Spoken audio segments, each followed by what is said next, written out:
Oh my god, I'm just looking at this question, who's the fave child? Who asks that?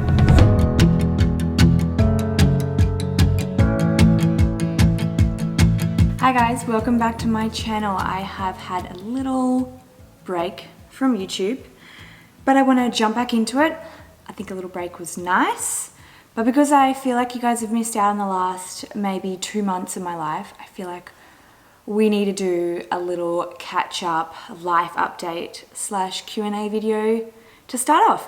There's been a few big life things happen lately and so many things that I really wish I did vlog because the memories are really nice, but it was also nice for me to have a little break from vlogging and feel like I was nice and present at things like Easter time, my 30th, surgery, and just today stuff. So I put a little Q&A on my story a week ago just to get an idea for what kind of things you want to chat about, what kind of life things I need to update on. So we'll kick off with some of those questions. So most of the questions, or like a lot of questions in my DMs, have been about I call it my kinky pinky, my pinky finger, which you guys on YouTube, if you're exclusively here on YouTube, you wouldn't have any idea what's going on here, because I've only really been sharing it across TikTok and Instagram. But basically, my finger is in this splint for 6 weeks. We're 2 weeks in actually. I had surgery 2 weeks ago. And I just basically had corrective surgery for a fractured finger.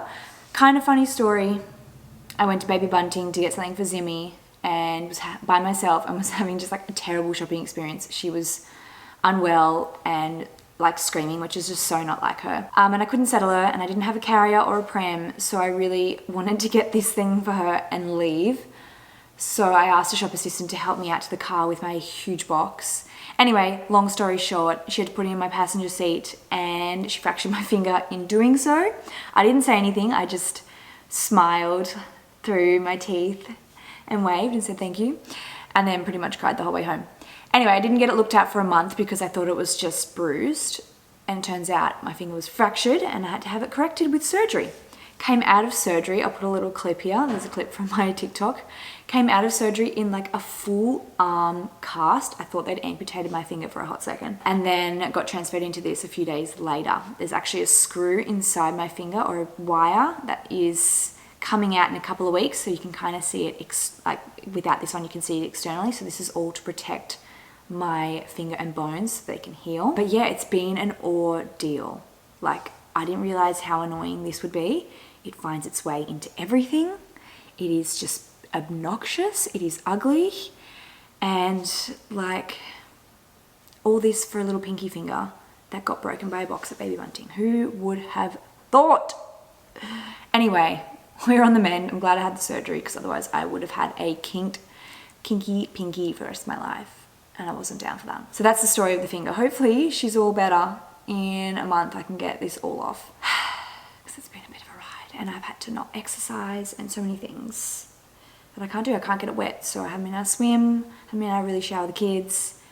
Doing my hair, washing it, etc. has been a bit of a process. But anyway, let's move on from the finger ordeal. There's 2 questions here in a row about hair, so I'm going to answer those. I just want to answer it because I'm actually having a terrible hair day. I'm actually having a terrible hair error.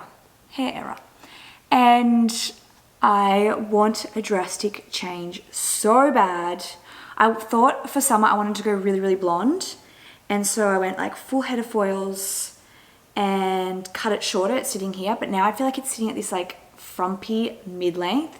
I've got regrowth, so as soon as it gets a little bit oily, it feels like icky and it feels like you can see my extensions.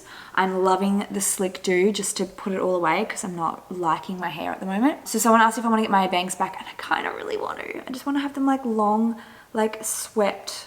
I know I'll probably regret it if I did it, but I loved having a fringe. And then someone else said I mentioned going brunette and whether I want to do that, and I kind of really want to do that. Maybe not full brunette, but I want to go like full lived in blonde, like all the way down, and then probably just keep trimming back the ends to get darker. It's gonna be a bit of a process. I'll have to get new extensions in doing so and probably take a little while to like grow this out and root stretch it as it grows, but I really want to do it because I'm really not loving it. Like, see, I just feel like when it's like this stage, I hate it. I love it when it's really blonde, when it's freshly foiled, but when I get a bit of regrowth, I hate it. Most of the questions are about our house build. If you guys weren't aware, we have just kicked off building our dream home. You can follow along on our Instagram page. I'm gonna put the Instagram username here for you guys to check out. But we have just kicked off. It's been such a big process just to start. So now that it's started, it feels a bit surreal, but it's honestly keeping me so busy, like so busy. And I want to do like full big update once things start getting a bit more exciting. We're at the stage now where we're getting everything ready for the slab. So there's a lot of like pre-work that goes into building a house. And so we've got all like the screw piers going in. I don't really know the technical words, but there's been all block work done, backfill, and then I think they're doing more screw piers, and then the slab will get poured in 3 phases. So I think they pour the 2 outsides and then the center slab, because it's going to be a 3-part slab, if that makes sense there. I'm learning so much as we go, but that's what's happening very soon. I think in 2 weeks they're planning to pour the slab. So once that's poured, it'll feel like we have like, here is the foundation of our home, you know? Something exciting. Maybe that's when I can do a fun update and show you guys. Oh, we've been like planning this, or I say we, but like, I mean, the input Alex has had into this house design has been very minimal. Me and my interior designers and architect, I must say, it's a collective effort. I've put a lot of work into planning it all, but because it's taken so long to get off the ground, I'm starting to have what they call like design fatigue, where I've looked at it so much and I'm starting to just want to change my mind on all the fixtures and finishes. So I've kind of made some tweaks in the last month on some of those, just like colors and tones, like colors of our cabinetry and the main flooring and colors of flooring and paint color internally and externally. Just like a few minimal details, not huge changes, but luckily all of this stuff's easy to change where we're at now. Nothing structurally. Like I'm not wanting to change anything structurally, so that's good. But yeah, it's really exciting and I can't wait to bring you guys along for the journey.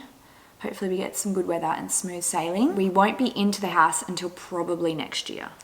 So not this year, unfortunately. And in terms of the process for our build, so we have gone with an architect to help design the build, and then we're using our friend Aluka Construction to build it for us, which is a bit of a no-brainer for us because he's an amazing builder, local builder, small building company, such attention to detail and just like super trustworthy and really good at what he does. So that was like the easiest part of it for us, was picking that. And then we got the architect recommendation through friends and he's been amazing to work with. That's Luke Holmes Design. And then I'm working with the girls from Me Zep Studio to help me with the interior design stuff. Mainly just the fixtures and finishes. I have not even thought about furnishing the house. So that's something I'll come to later because I'm just concentrating on the fixtures and finishes for now. But yeah, I've worked with those girls to help me with that just because I had too many ideas going on in my head and I felt like I just needed someone to like guide me and make it all very concise. They also helped to like design our cabinetry for us and made a lot of changes to the design internally, which was just like so good. Like before that, it felt like a bit of a blank canvas and they just had some really good little ideas, as interior designers do, because they just know that kind of stuff. But yeah, that's kind of the process so far. I mean, in terms of getting it off the ground, there's a lot of approvals and all that, which is what's taken the longest.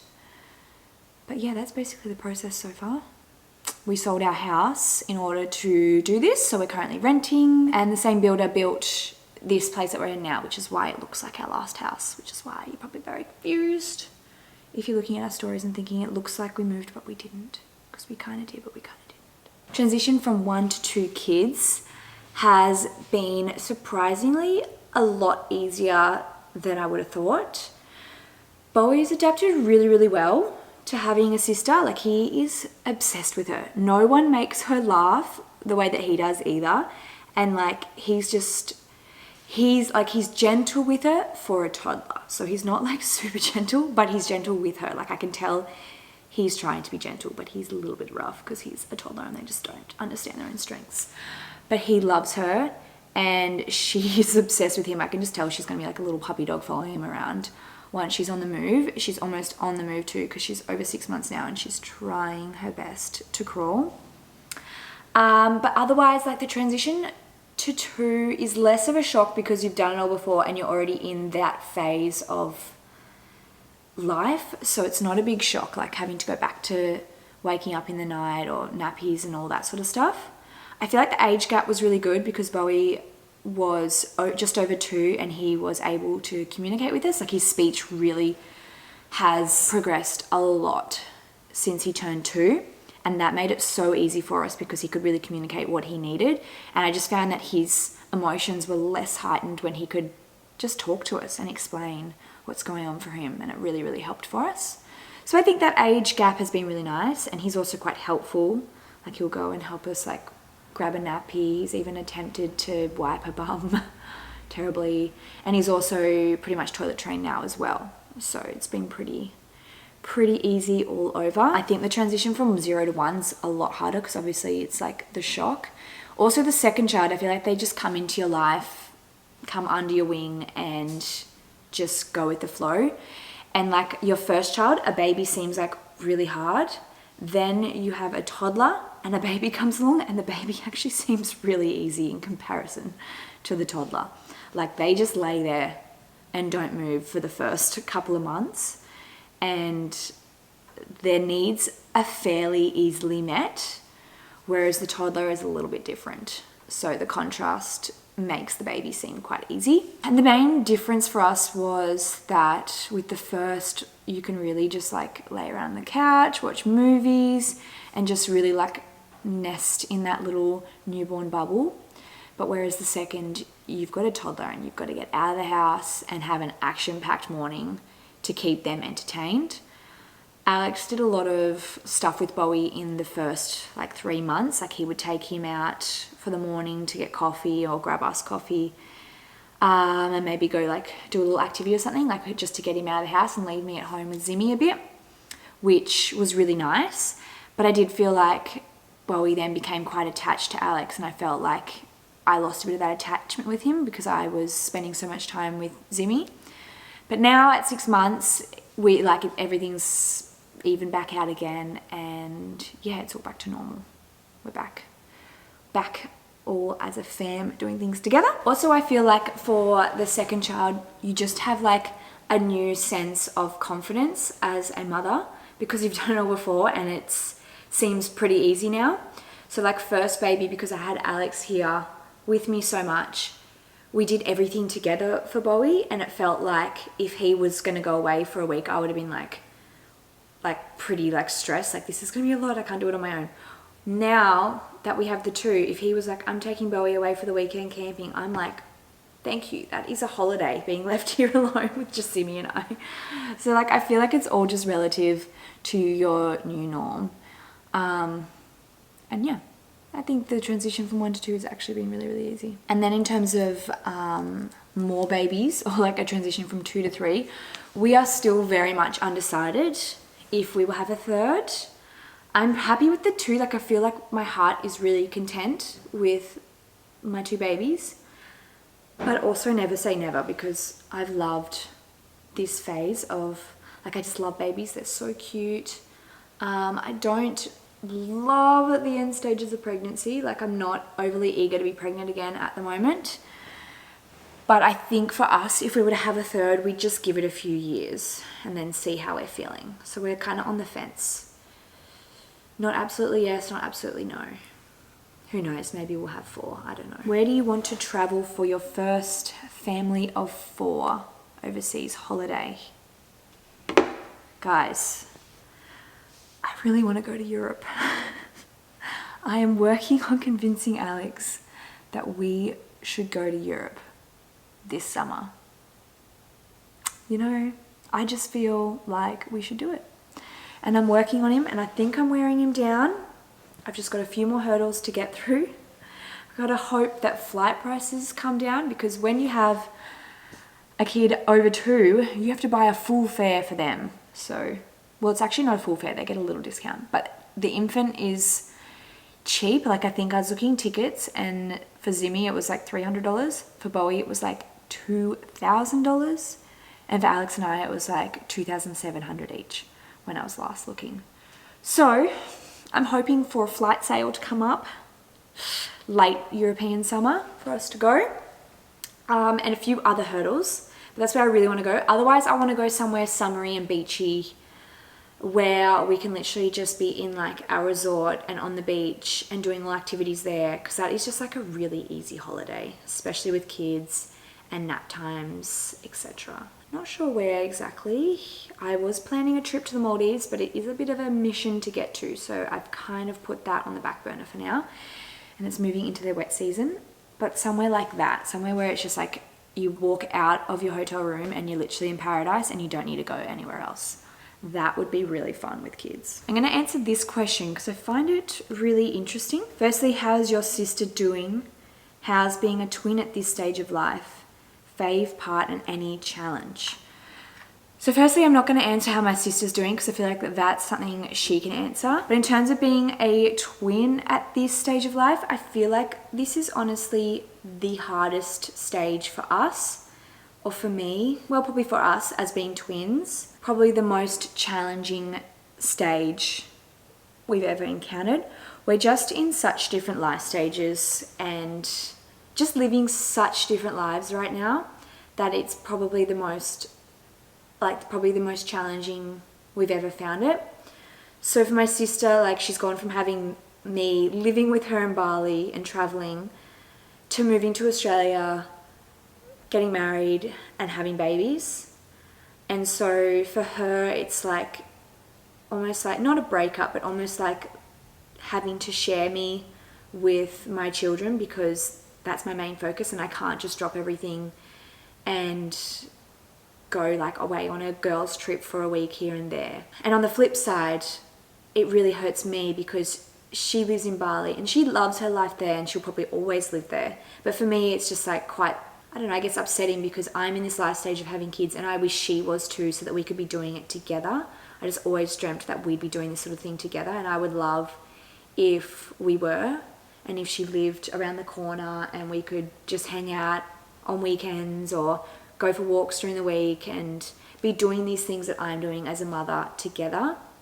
But that's not really our reality and may never be our reality.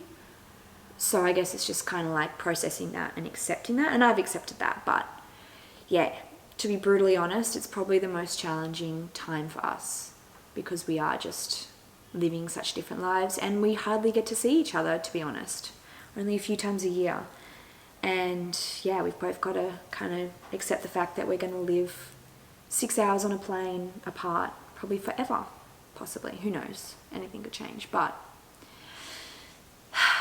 yeah, that's just that, honestly. So in terms of like life update, I turned 30 and didn't vlog anything. So last time I was vlogging, I think we were in Yamba for a holiday. So I would have been in my 20s still. And guys, don't turn 30. So far it's been a trap. No, I'm just kidding.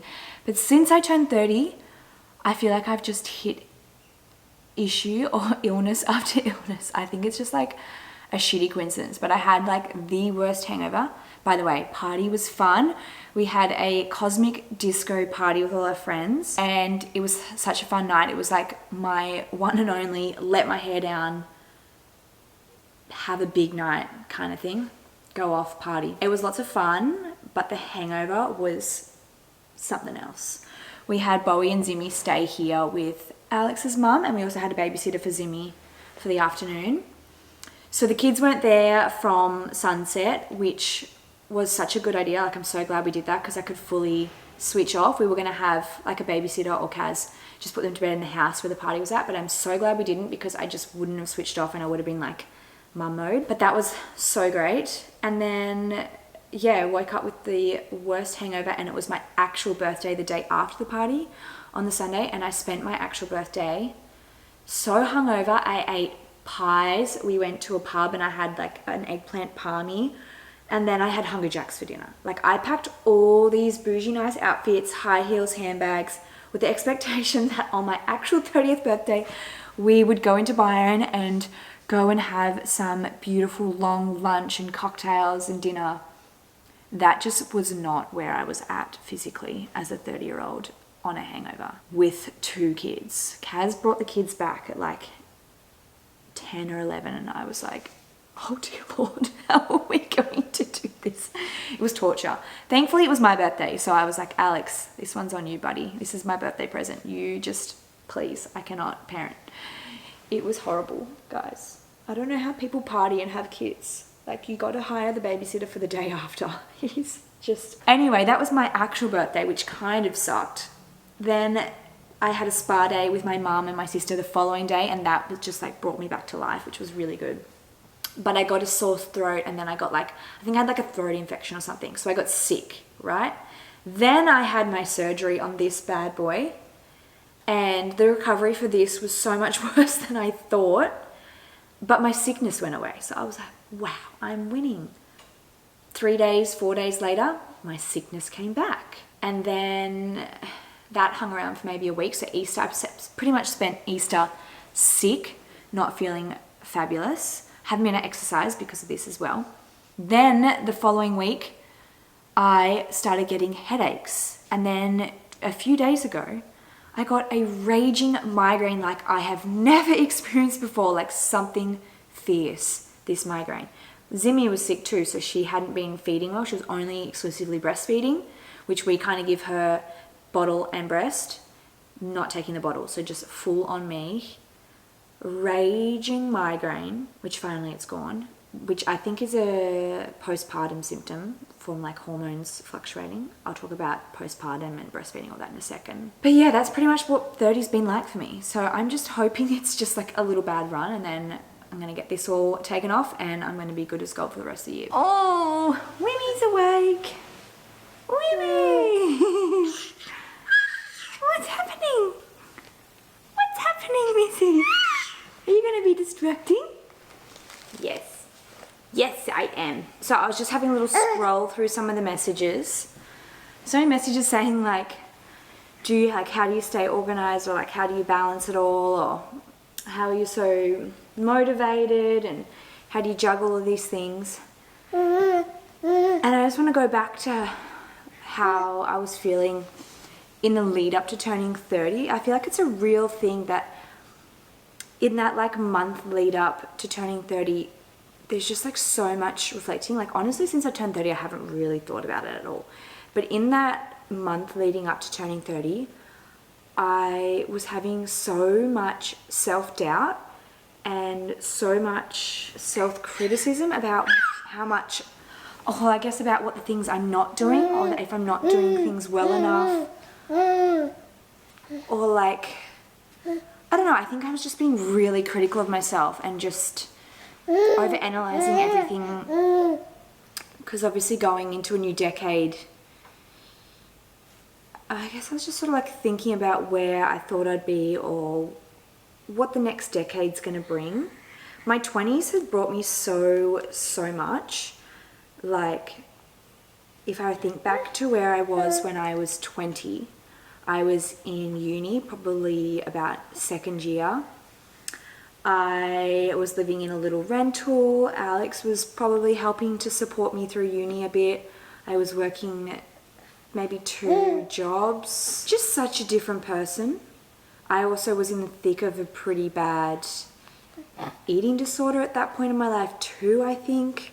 Just so obsessed with being healthy, and to the point that it was really unhealthy. Very unsure of myself, not knowing what direction my life would take at that point.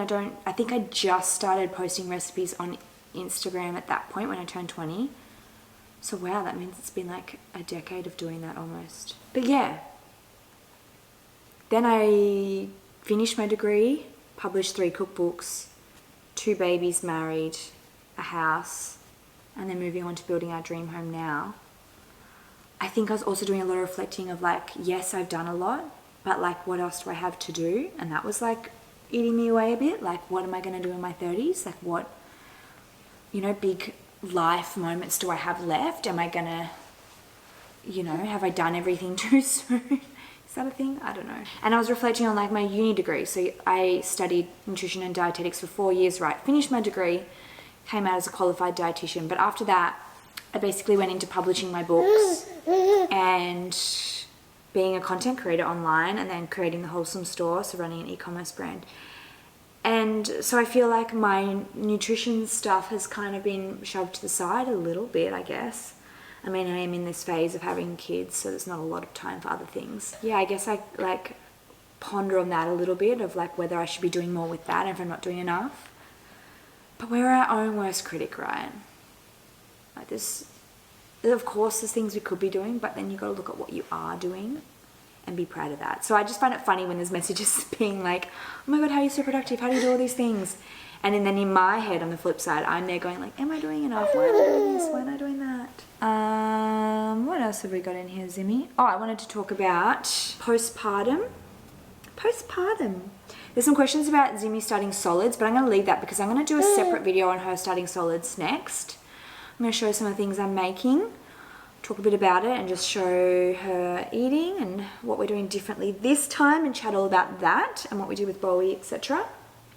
I'll save that for the next video. But in terms of motherhood, postpartum, hasn't been too much different to the first time, very much the same. Both times breastfeeding has come pretty easy for me, which is really good.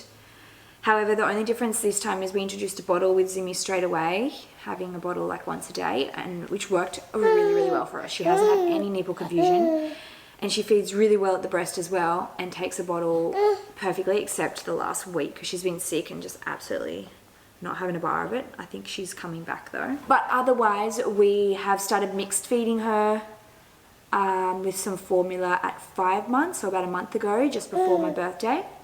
And that's just because I've returned to work a lot, and I was just really struggling to maintain feeding her, pumping and working a lot. So we introduced a bottle to do like once a day or a couple of times a day.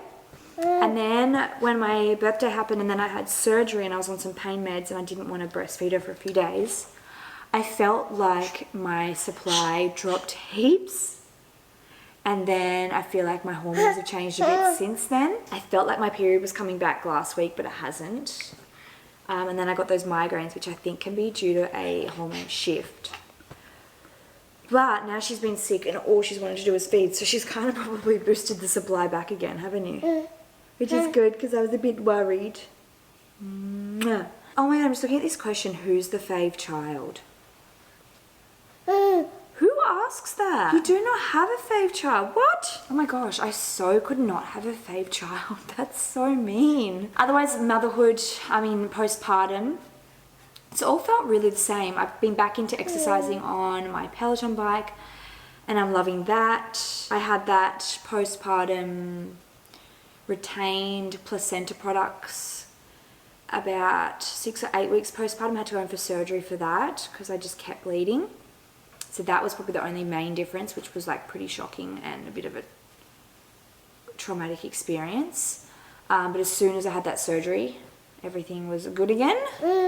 Otherwise, yeah, everything's felt really much the same as last time. No drastic changes. My pelvic floor feels good. I haven't really been running because I've just been using my bike, which I've been loving. Well, probably the main thing is this second pregnancy, I got a lot more stretch marks on my tummy, so, and a lot like my skin's a lot saggier. So that's probably the hardest part for me, is just processing and dealing with that, which we're doing. It's fine. Like I'm not super confident with my stomach, but you know, we are working on that, aren't we, Zimmy? The other thing I can update you guys on is I still don't have either of my cars. My Tesla should be coming next month. I think in my delivery slot it was like Feb to May, and next month is May, so like should be here next month, I would hope. I was hoping it was going to be here in Feb.